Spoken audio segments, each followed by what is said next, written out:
Hi everybody, my name is Dr. Morgan Oakes, and I'm so excited to be able to share my story with you today for Winspiration Day. Now, my story started developing over the course of about 4 years. I was having these visions or these intuitions around a trip that I was to take through Central America.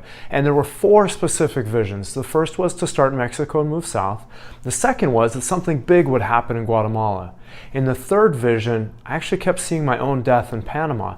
And in the fourth vision, I had an awareness or a knowingness that I would come home early from the trip for my dad's funeral, even though he wasn't sick at the time. Now, what was interesting about these intuitions or these visions was that they were so true to me. Have you ever had an inspiration or a vision or a moment of clarity like that where you don't, maybe all the details don't add up, but you know for you it's absolutely true? Well, that's how this one was for me.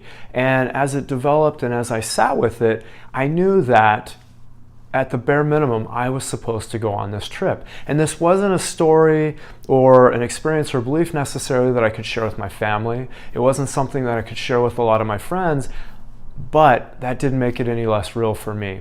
And so over the course of that time, I was finally able to get myself into a place, and I was able to cultivate enough courage to go on this trip through Central America.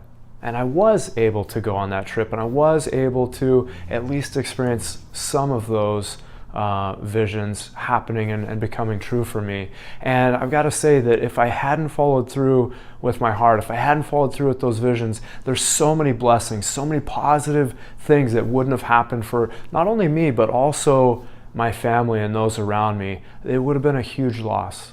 So if there's nothing else that I've done on the planet, and there's nothing else on the planet that I will do, I'm so happy and so glad that I followed my heart, that I followed those visions, and I went on that trip.